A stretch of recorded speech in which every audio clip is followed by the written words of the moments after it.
자, 수험 선생님 안녕하세요. 자, 지금 오늘부터요. 이제 본격적으로 이제 문제풀이에 들어갑니다. 여러분들 지금까지는요. 이론을 통해서 여러분들의 실력을 쌓았다 간다면 근데 그 이론을 이제는 문제와 접목시키는 과정이 아주 중요하거든요. 우리가 이제 아무리 이론이 많이 우리가 고도화 되어 있다 할지라도 이것이 어떠한 형태로 문제가 발현되고 어떠한 형태로 문제가 묻고 있는지를 모르면 사실 의미가 별로 없거든요. 그래서 사실은 이론을 3번, 4번 듣는 것보다 문제풀이 한 번 하는 것이 훨씬 더 낫다 이 말이죠. 그래서 우리 항상 여러분들 이제 마지막까지 공부할 때는 문제집을 항상 옆에다 두고 먼저 그 해당하는 파트에 예를 들어서 지상권이다. 그러면 지상권 부분의 문제를 먼저 푸시고 그 다음에 이론을 보시면은 아 이런 것을 묻고 있구나 하는 것을 우리가 이제 알 수가 있다 이런 말이고요. 그래서 여러분들은 이제 또 기출문제풀이 해설 강의를 다 들으셨을 거예요. 그래서 가장 중요한 것은 기출문제예요. 왜냐하면 기출문제라는 것은 언제나 반복되고 그것이 또 중요하기 때문에 문제가 나온 것이잖아요. 그래서 그 문제에 여러분들이 해설 강의는 꼭 들으시고 그 다음에 두 번째는 이제 뭐냐면 이 문제인데 이 민법에 있어서 문제라고 하는 것은 그냥 문제를 이렇게 뺀 것이 아니고요. 어떻게 뽑았냐면 우리 국가고시 시험이 있어요. 국가고시라는 것은 예전에 뭐 사법시험 돼 있었고요. 그 다음에 법원행정고시, 법무사, 그 다음 뭐 세무사, 행정사, 뭐 그 다음에 감정평가사, 공인노무사 여러 가지 시험들이 있잖아요. 그런 시험들하고요. 우리 공인중개사, 이 공인중개사 시험에서 중요하게 나왔던 지문들을 가지고 문제로 만든 것이에요. 하나하나를 지문을 따가지고. 그래서 여러분들이 여기서 보는 문제라고 하는 것은 다른 데 가서 다른 우리가 모의고사나 이런 데 나와 있는 문제하고 지문이 동일한 문제는 없을 거예요. 왜냐하면 문제 하나하나를 뽑아가지고 지문을 그것을 5개의 지문으로 구성한 것이란 말이죠. 그래서 어떻게 보면 문제집 자체가 여러분들한테 약간 보기에는 어려울 수 있습니다. 왜냐하면 문제 지문 하나하나가 답을 보여주는 식의 지문이 있는 것이 아니고 공부를 하기 위한 지문으로 되어 있단 말이죠. 그러니까 이것은 오지선다의 문제다 이렇게 생각을 하지 마시고 하나하나의 지문이 지문 형태로 우리가 OX로 공부한다 이렇게 생각하시고 공부를 하시면 되겠습니다. 그리고 여러분들이 이제 한 가지 이제 여기 토마토 팁에서 중요한 것은 뭐냐면 우리가 이제 기본서 있죠. 이 기본서에서 우리가 단 한 권으로 했단 말이죠. 이 단 한 권이라는 것은 1차 그래서 1차 하고요.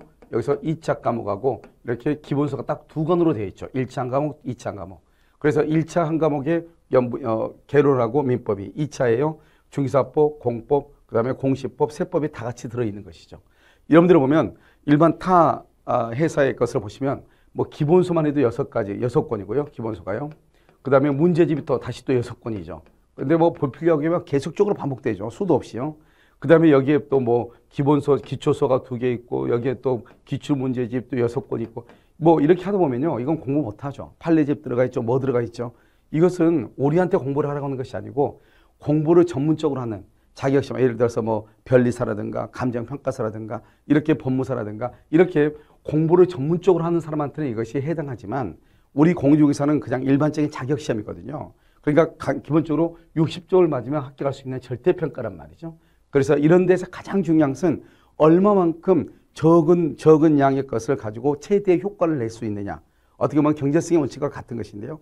이게 너무너무 중요한 것이에요. 근데 일반인들은 그렇게 생각하지 않죠. 책이 많이 있으면 좋은지 아는데 절대 그렇잖아요. 그것을 1년 안에 소화해낼 수 있는 능력이 돼야 되잖아요. 그러니까 중요한 것은 1년 만에 딱 한 번 시험이 있기 때문에 1년 안에 이것을 소화해서 시험을 볼 수 있는 능력을 갖추어야 되는 거잖아요. 그렇게 한다면 최대한으로 어떻게 해야 돼요? 책의 부피를 이것을 다 없애고 책의 부피를 이렇게 줄여야 되는 것이죠. 알겠죠? 그래서 우리는 기본서 1차 한 과목, 2차 한 과목, 그 다음에 문제집이요. 문제집 1차 한 과목, 2차 한 과목 이렇게 단 한 권으로 이렇게 출간이 되어 있어요. 아시겠죠? 물론 이 문제에서 여러분들이 이제 별도로 기출 문제를 하는 것을 항상 공부를 해야죠. 그 기출 문제는 이미 오래전에요. 그래서 처음에 공부를 하자마자 1월, 2월, 3월 달에 기출 문제 해설을 해서 이미 여러분 홈페이지 사이트에 올라가 있을 거예요. 그래서 그 기출 문제를 계속해서 보셔야 돼요. 아시겠죠? 그리고 이 문제 좀 보시고. 그래서 여러분들이 지금까지 이제 우리나라에서 있지 않은 아주 혁신적인 것인데요. 아주 부피를 적게 하면서 합격을 시킬 수 있는 가장 효율적인 체계를 갖추고 있는 것이다. 이렇게 보시면 될 거예요. 그래서 여러분들이 만약에 다른 회사의 많은 책들을 가지고 공부하시면 뭐 기본적으로 적어도 3년 이상의 공부를 하셔야 되지 않을까. 그것은 여러분의 능력이라든가 여러분의 머리 어떤 뇌 구조라든가 이런 것이 부족해서가 아니고 양이 너무 많은 것이에요. 그 많은 양을 1년 안에 소화한다. 공부를 하지 않고 몇 년 동안 쉬어 있다가 그것은 불가능하단 말이죠. 그래서 여러분요, 이 단 한 권으로 되어 있는 이 양도 많은 것이에요. 그런데 여러분들이 다른 기본교재가 6개, 문제집 6개, 12권이죠. 기초서 2개, 18권이죠. 거기다 또 기초문제집 6개, 그럼 뭐 24권이죠. 거기에서 뭐 또 다른 홍보하기 위해서 필요 없는 책들 얼마나 많이 나와요? 그러면 30권, 40권이 되는 거죠. 여러분 이것은 여러분들에게 평생 동안 공부해서 여러분들가 3년, 4년, 5년 동안 공부하라고 하는 것이에요. 그런 시스템은 여러분한테 맞지 않아요. 아시겠죠? 그래서 여러분들 가장 좋은 것은 단 한 권이다. 그래서 아마 곧 있으면 1, 2년 안에요. 아마 모든 출판사들이 이 단 한 권으로 여러분들 따라오지 않을까. 이렇게 생각을 합니다. 자, 그래서 여러분들이요, 걱정하지 마시고 기본서 한 권, 그 다음에 문제집 한 권, 이 한 권으로 해서 모든 것을 끝내는 여러분들에게 혁신적인 학교 방법을 지금부터 제시하도록 그렇게 하겠습니다. 자, 지금부터요, 민법 총칙 관한 문제를 한번 풀어보도록 그렇게 하겠습니다. 자, 보시면 이제 먼저 법률 관계라고 되어 있잖아요. 여기 보시면 제목이 민법 및 민사특별법이 이렇게 출제된다 이 말이에요. 이것은 무엇이냐? 지금 여기에 나와 있는 이 지문이라고 하는 것은 그냥 지문으로 되어 있는 것이 아니고 하나하나의 지문이 우리 공조기사에 나왔던 지문 또 다른 국가 고시에 나왔던 지문들을 묶어가지고 문제로 해놓은 거란 말이죠. 그렇기 때문에 지금부터 하나하나가 OX 지문이다.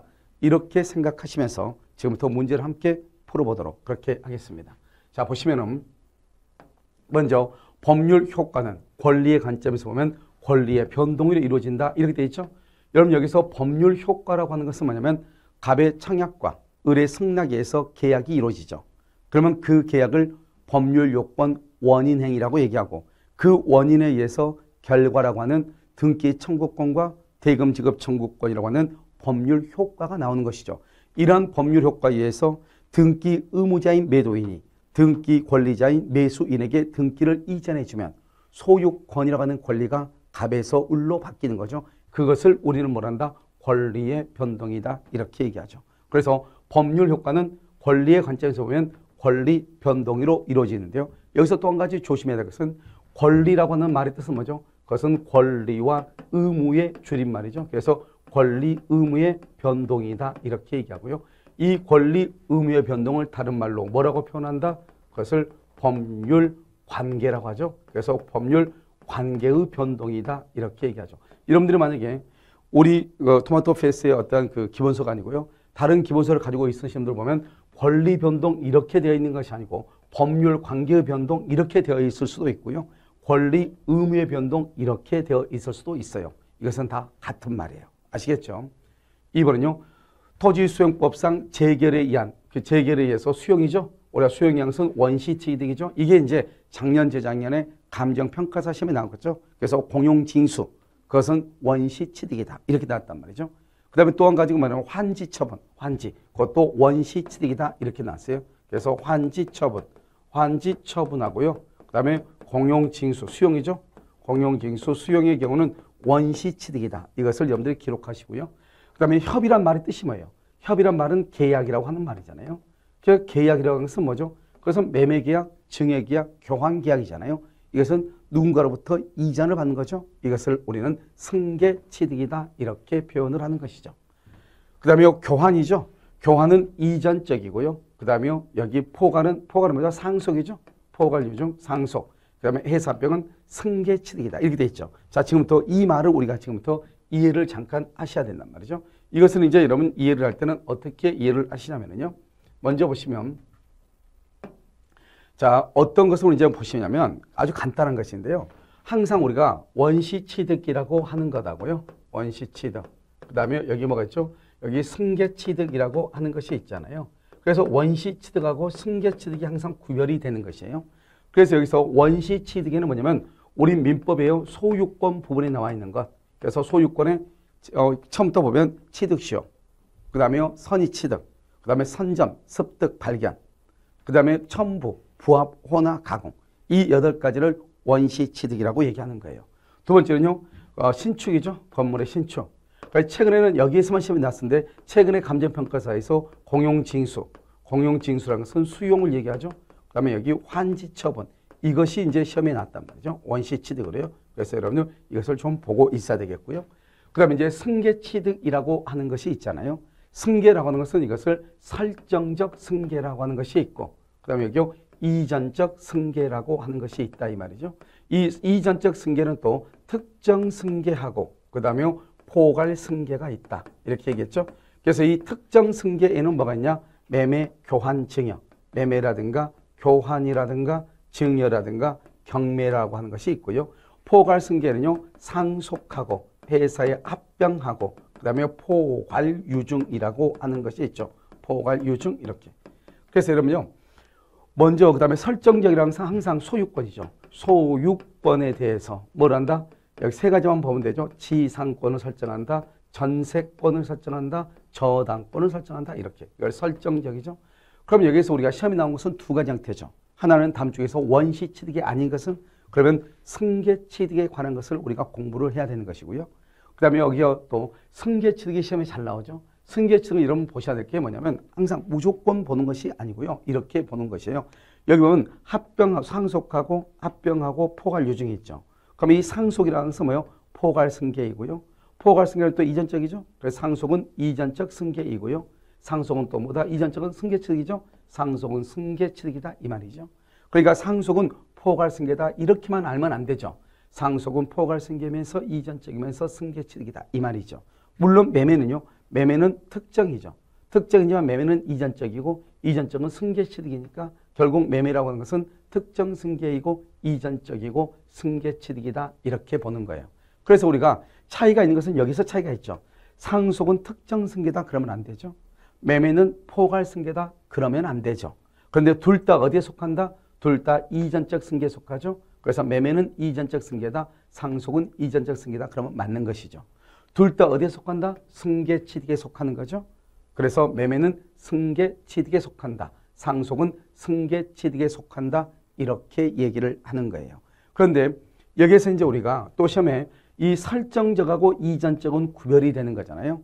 그래서 갑의 토지 위에 지상권을 설정한다. 전세권을 설정한다. 그 다음에 저당권을 설정한다. 이것을 설정적 승계이면서 이것은 이전 승계 취득에 해당한다 이 말이죠. 그러면 시험에 나올 때는 어떻게 나오냐? 이렇게 나오죠. 원시 취득이 아닌 것은 그 다음에 점유 취득시효, 그 다음에 선의 취득, 건물의 신축, 그 다음에 환지 처분, 그 다음에 이제 5번으로 와가지고 지상권 설정이라든가 매매 계약이라든가 그 다음에 여기 상속이라든가 이런 말이 나오죠. 그러면 이런 것들은 다 어디에 속한다? 전부가 다 결국은 승계 취득에 속하고 승계 취득하고 원시 취득은 구별이 되는 거잖아요. 원시라는 것은 최초로 취득한 거니까 원칙적으로 우리가 취득시효를 제하고는 원칙적으로 보존 등기를 하는 것이고 이전적이라고 하는 것은 이전 등기를 하는 것이 원칙이잖아요. 아시겠죠? 그리고 승계 취득이라는 것은 내 앞에 누군가가 있다는 거죠. 전주가. 그래서 그런데 원시 취득은 내가 최초의 취득이니까 내 앞에 누군가가 없다는 거예요. 그러니까 우리가 어떤 권리자로부터 원시 취득했다. 이런 말은 나올 수가 없는 거예요. 우선 아시겠죠? 이것을 가지고 이제 우리는 원시 취득, 승계 취득 이렇게 얘기를 한다. 이런 뜻이에요. 그래서 이제 여러분요, 우리가 이제 여기서 보시면 권리 변동하는 설명으로 틀린 것은 이렇게 되어 있잖아요. 여기서 보시면 이 두 번째, 세 번째 보면 교환이라고 하는 것은 뭐죠? 매매 교환. 이것은 특정 승계이고 그 다음에 이전적 승계이고 맞죠? 포괄 유증은 상속하고 뭐다? 포괄 승계이고 그 다음에 이전적 승계이고 마지막으로 승계 취득 맞는 말이죠. 아시겠죠? 그 다음에 4번 물건의 인도. 이 물건을 인도하는 것이 손해배상을 받겠다 이 말이죠. 그럼 물건의 인도가 손해배상을 받겠다. 이것을 질적인 변경이다 이렇게 얘기하죠. 우리가 보면 변경 보면 주체의 변경과 내용의 변경과 작용의 변경이 있는데요. 그 내용의 변경을 보면은 그것은 양적인 변경과 질적인 변경이 있다 이 말이죠. 그럼 여기서 보면 물건의 인도 청구권이요 손해배상으로 바뀌는 것을 뭐라 한다? 그것은 질적인 변경인과 동시에 내용의 변경이다. 그래서 내용의 변경은 질적인 변경하고 양적인 변경 두 가지가 있기 때문에 이것은 질적 변경에 속한단 말이죠. 질적 변경이요. 그러니까 결국 내용의 변경이 속하고 임차권이 원래 임차권은 채권이니까 뭐가 없어요? 채권은 대항력이 없잖아요. 그러니까 등기를 하게 되면 대항력이 생기죠. 이렇게 대항력이 생긴다고 하는 것은 그것은 효력이 좋아졌다 이 말이죠. 알겠죠? 그것을 작용의 변경이다. 이 작용을 다른 말로 효력이다 이렇게 얘기하죠. 작용의 변경, 효력의 변경 이렇게 얘기하는 것이다. 그다음에 5번은요. 권리의 절대적 소멸이라고 하는 것은 뭐죠? 물건이 멸실하죠. 물건이 멸실하게 되면 소유권은 절대적으로 소멸하는 거죠. 이것을 절대적 소멸이다 이렇게 해야죠.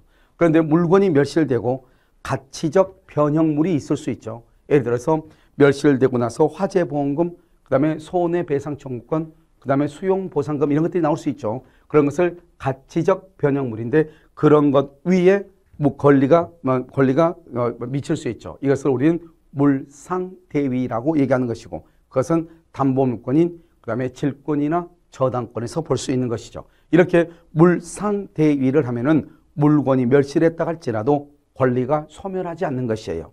이것을 얘기하는 것이고 그 다음에 주체가 변경된다고 하는 것은 뭐냐? 그것을 주체의 변경, 주체가 변경된다고 하는 것은 소유자가 갑에서 을로 바뀐다 이 말이죠. 이것을 우리는 상대적 소멸이라고 얘기하는 것이고 소유자가 갑에서 을로 바뀌죠. 이것을 뭐란다? 이전적 승계다 이렇게 얘기하는 거죠. 그래서 주체의 변경이나 이전적 승계나 상대적 소멸은 같은 말이죠. 그러니까 우리가 절대적이라는 것은 건물 자체가 멸실되고 없는 것이고 상대적이라는 것은 건물은 있으나 소유자가 갑에서 을로 바뀌었죠.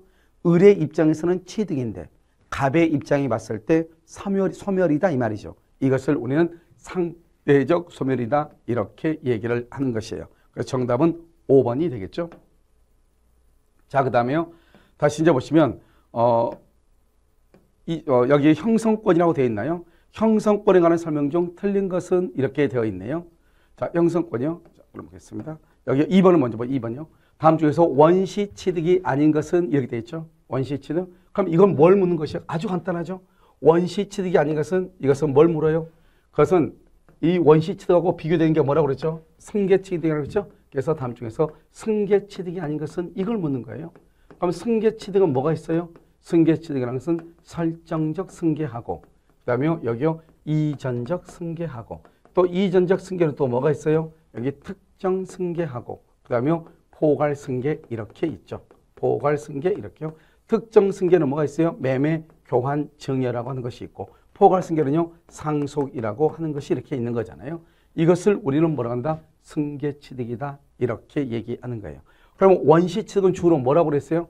원시 취득은 주로 그것은 소유권에 있는 것이다. 취득시효, 선의 취득, 선점, 습득, 발견, 첨부죠. 첨부에는 부합, 혼화, 가공, 그 다음에 건물의 신축, 그 다음에 환지 처벌하고 공용징수 있다고 그랬죠. 그래서 여기요 이 환지하고 공용징수 아직 우리 시험에는 아직 나온 적이 없단 말이죠. 이것이 감정평가서에 나왔던 기출문제 지문이란 말이죠. 그래서 여러분 암기하시고 시효 취득 있죠. 그 다음에 여기 매장물 발견이죠. 발견. 그 다음에 우리가 무주물 선점. 그 다음에 매장물 발견, 유실물 습득. 이것도 우리는 뭐라 한다? 원시 취득이다. 그럼 지상권 취득이죠. 지상권은 설정적 승계라고 하죠. 이것은 승계 취득에 속한다 이 말이죠. 그래서 승계 취득이다. 설정적이면서 승계 취득에 속한다 이렇게 얘기하죠. 그래서 정답은 몇 번이다? 4번이다. 이렇게 되는 것이에요. 그 다음에요. 여러분 3번 한번 보면 형성권이죠. 요즘 최근에 많이 나온 시험 중에 하나가 형성권에 관한 것이에요. 여러분 형성권은 뭐다? 그것은 단독 행위를 얘기하는 것이에요. 그러니까 단독 행위는 상대방 있는 것과 상대방 없는 것이 있죠. 주로 상대방 있는 것을 의미하는 것이죠. 뭐가 있다? 8가지를 암기하라고 그랬죠. 첫 번째 뭐가 있어요? 채권자의 면제, 채무자는 상계. 그 다음에 무권대리에서 본인은 추인, 상대방은 철회권이 있고 미성년자의 경우 법정 대리인의 동의가 있고 그 다음에 해제, 해지, 취소 이렇게 기본적으로 8가지는 반드시 암기해야 된다. 그것을 상대방 있는 단독행위, 그 단독행위를 다른 말로 일방적으로 의사를 표시하면 법률관계가 발생, 변경, 소멸하는 것이죠.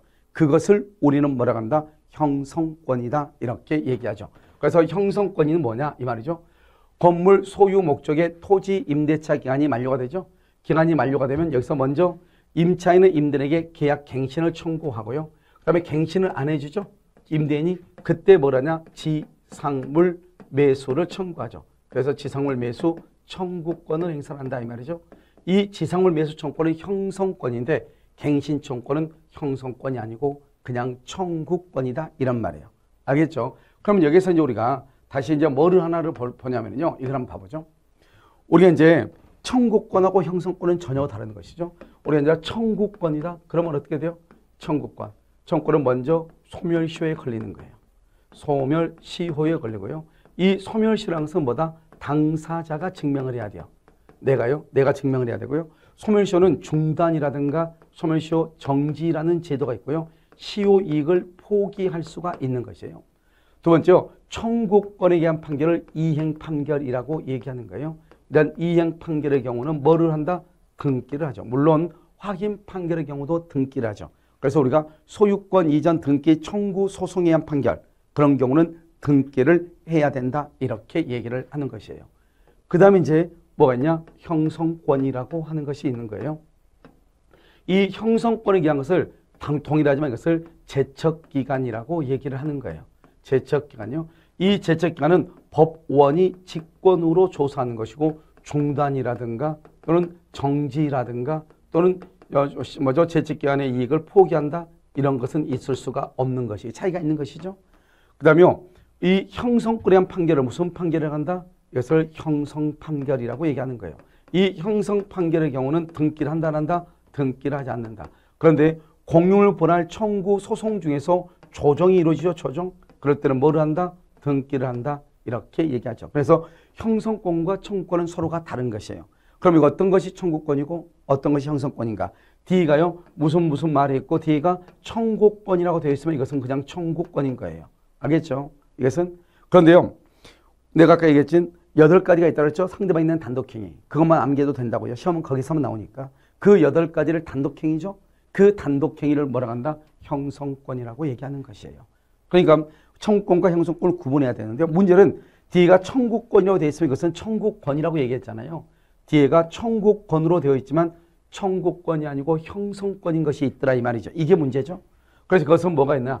앞에가요. 무슨 말이 있느냐, 이게 절대로 중요하지 않는 거예요. 어떤 말이 있느냐가 관계없이 맨 끝에가 청구권이 있죠. 그럼 청구권이라는 말이 있으면 이것은 그냥 뭐예요? 그냥 청구권인 거예요. 청구권은 뭐에 걸려요? 소멸시효예요. 청구권은 어떻게 돼요? 그것은 이행 판결인 거예요. 그런데요, 청구권이란 말 앞에 이렇게 청구권이란 말이 있죠, 뒤에가. 근데 그 말 앞에가 무슨 말이냐? 중요하지 않다고 그랬죠? 여기요, 매수라는 말이 있고, 증액이다, 감액이다, 증감이란 말이 있고, 분할이란 말이 있고, 소멸이란 말이 있으면은 이것은 청구권이 아니고 이것을 뭐라 한다? 형성권이라고 얘기하는 것이에요. 그래, 이것만 조심하면 돼.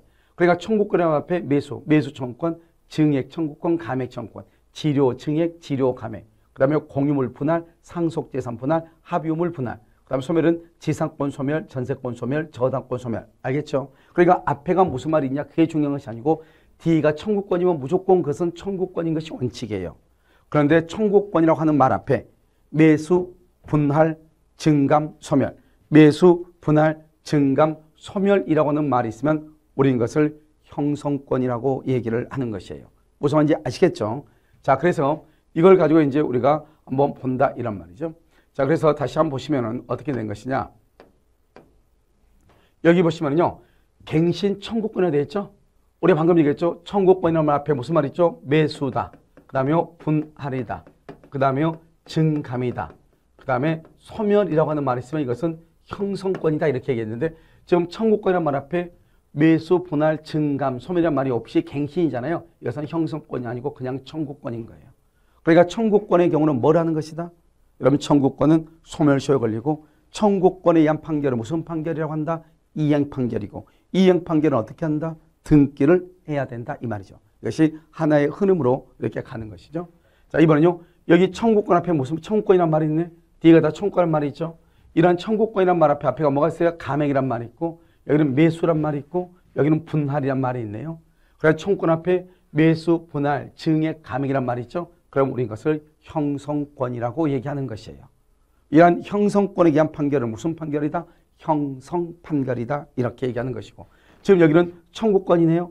그런데 여기가 설정이라고 되어 설정. 설정이란 말은 매수, 분할, 증감, 소멸 이런 말이 있어요, 없어요? 없죠. 그래서 이것은 청구권 앞에 설정이란 말이 있네. 그래서 이것을 그냥 우리는 청구권이라고 얘기를 하는 것이에요. 그 다음에 채권자 취소권이죠. 그럼 채권자 취소권은 취소권이니까 형성권이죠. 그런데 이 형성권은 원래 형성권은 일방적 의사표시, 말로 하는 것이죠. 일방적 의사표시, 말로 하는 것이란 말이죠. 그런데 이것은 반드시 재판으로만 해야 돼. 반드시 재판으로만 해야 돼. 이것을 우리는 뭐란다? 채권자 취소권이다, 이렇게 하고 이것은 형성권이죠. 그래서 형성권은 원래 의사표시로 해야 되지만 반드시 재판으로 해야 되는 것들이 있다. 이 말이죠. 자, 이게요. 추인권, 추인하고 뭐가 있죠? 철회. 그 다음에 취소, 해제, 해지. 이것은 형성권이고. 자, 청구권이죠. 청구권 앞에 지금 무슨 말이 있죠? 물권적이란 말이 있죠. 그럼 청구권 앞에 매수, 분할, 증감, 소멸이란 말이 없네. 그러면 그것은 그냥 청구권이고. 그 다음에 최고 검색 항변권, 이렇게 항변권이 있다. 이란 말이고. 자, 형성권을 행사하죠. 형성권을 어떻게 행사한다? 일방적, 원래는 반드시 재판으로 하는 것은 몇 개 안 되고, 원칙적으로는 일방적 의사표시를 하죠. 그러면 일방적 의사표시라고 하는 것 말의 뜻은 뭐냐? 일방적이라는 말은 상대방의 동의를 받지 않고 의사를 표시하면 그 의사표시에 따라서 법률관계가 발생되고 변경하고 소멸한다. 알겠죠? 즉 법률관계가 변동을 일으키는 것, 일방적 의사표시, 상대방의 동의 없이도 일방적으로 의사를 표시하면 그것을 우리는 형성권이다. 이렇게 얘기를 하는 것이에요. 그래서 정답 몇 번이다? 여기서 1번이 되는 것이죠. 자, 그 다음에요. 이제 4번은 똑같아요. 방금 우리가 봤었죠. 뭘 봤었죠? 방금 우리가 본 것 중에 하나가 바로 뭐냐면 형성권이라고 하는 것을 봤잖아요. 그 형성권, 그것이 바로 단독행위란 말이죠. 이 단독행위라는 것은 뭐다? 해제, 해지, 취소. 해제, 해지, 취소. 그 다음에 추인. 추인 있고, 그 다음에 뭐가 있죠? 추인이 있고, 그 다음에 철회가 있고, 그 다음에 상계가 있고, 면제가 있는 것, 상대방 있는 이죠. 유원, 유증, 재담법인 설립행위. 소유권, 점유권의 포기는 상대방 없는 이죠. 이것은 암기를 해야 되겠죠. 그 다음에 증여는 뭐다? 계약이죠. 그래서 우리가요, 매매, 교환, 증여. 이 세 가지는 등기를 하게 되면 소유권이 이전하죠. 소유권이 이전해. 우리가 등기할 때 해서 무조건 소유권이 이전하는 것이 아니에요. 매매, 교환, 증여만. 여러분요, 이건 예약이죠. 예약은 언제나 계약이에요. 여기는 보면 합의해제, 합의죠. 합의는 계약이에요. 단독행위가 아니고 이것은 계약에 속하는 거예요. 알겠죠? 그 다음에 여기 보면 취소죠. 취소는 상대방 있는 단독행위다. 이렇게 되는 거죠. 그래서 여러분 여기까지 이제 문제를 해서 정답은 4번인데요. 우리가 잠깐 쉬었다가 여러분요, 다음 시간에서 상대방 있는 단독행위를 설명을 할 때 이 문제를 다시 한번 설명을 하도록 그렇게 하겠습니다.